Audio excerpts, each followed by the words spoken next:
मो संयुक्ता साहू पदना ग्रामर झी अटे। आम गाँ को प्राय बहुत लोक जानते ओडार कोण अनुकोण लोक जानते कहीं आम गाँ दे गोटे रास्ता जाइए जो रास्ता देकी कलिकता पाखर आरंभ कर केउंझर भुवनेश्वर पुरी सबू लोक ये गाँ रास्ता दे जावासिया करमतीक व्यवसाय वाणिज्य करने जो लोक मैंने आसी था कोण अनुकोण भी यही रास्ता दे जाती सहित आम गाँव में गोटे यूजीएम स्कूल अच्छी से पिला माने पाठ पढ़ी था बहुत सुविधा जावासिया करके पाख आखर पिला माने आसी अन्य पाख आख गाँव में जो विद्यालय नाला आम गाँव में विद्यालय थी द्वारा पिला माने आसी पाठ पढ़ी था पिला माने पाठ पढ़ी विभिन्न डिग्री हासिल करी योग्यता हासिल करी से आज चाकरी बाकरी करी स्वावलंबी हो पारिछंती एवं देश विदेश में चाकरी करिछंती। आउ रहिला आम गाँव पदुना शुणी से माँ बहुत पुराणा अटंती प्रति वर्ष आम ग्राम देवती को आम गाँ लोक मैंने पूजा करिथांती एवं परे परे आम गाँ लोक मैंने पाखरे शिव मंदिर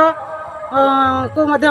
रही एवं प्रति वर्ष जागर उत्सव सेठारे पालन करा जाए। आ माँ गड़चंडी विषय जो कहुच्छी आमे केबेठू शुणीचु ये गड़चंडी ठाकुराणी अच्छी किंतु तांकपाई गोटे आस्थान नाही बा मंदिर व्यवस्था नाही। गाँ लोक मैंने चेष्टा करिसेंती किंतु से गड़चंडी मंदिरटी से करि पारि नाहंती। चेष्टा सत्वे आमे देखिलु आम गाँव में घर पुड़ीगला एमतीक वर्षे 22-23 घर पुड़ीगला लोक मैंने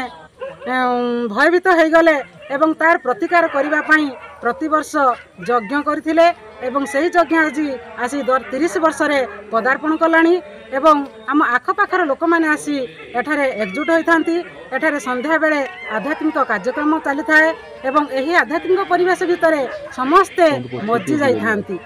एवं गीता यज्ञ होता है चंडी भी होता है सूर्य पूजा होता है समस्ते आनंद उल्लास यही आध्यात्मिक परिवेश भितर मज्जी जाइथांती एवं से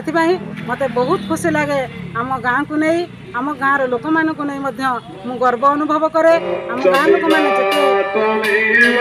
कलह भितर थे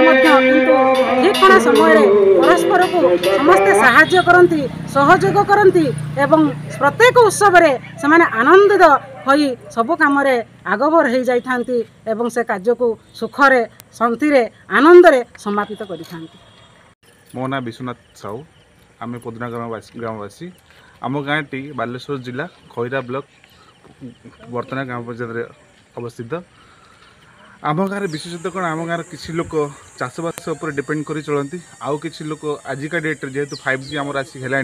तो किसी लोग स्ट्रगल भी करमती पाठ पढ़ी कि भल मनीष हे चाकरी करेंगे भविष्य गाँव केमी उन्नति करेंगे से दिगरे आप युवक युवती मैंने लगी। आम गाँव गोटे भल जिनस आम गाँव समस्ते मिलमिशि चलती यहाँ गोटे बहुत बड़ जिनस। आम गाँव कम्युनिकेशन सिस्टम कहीगले आम गाँव रास्ता कड़े अच्छे जोटा कि आम यू भुवनेश्वर पंथा हो यू कालकाटा हो यू बम्बे दिल्ली पंथा आम सुविधा जापर जोटा कि आजिका डेट्रे बहुत लोक गाँव में ना सीटा कि आम गाँव उपस्थित अच्छी। आम गाँव में गोटे भाईचारा संपर्क अच्छी समस्ते भाई भाई की रही।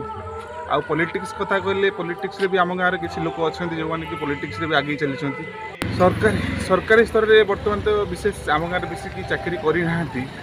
जदिव भी चल चेष्टा भी चल केमी आग को भल चाकरी करेंगे जमी IAS OAS स्तर में केमी करेंगे से दिगरे भी किसी युवक युवती मैंने आगे चलते परिश्रम कर। मुख्य जीविका आमर तो 60% लोक चाषबास माने ये करती बाकी किसी लोक व्यवसाय करके चलती।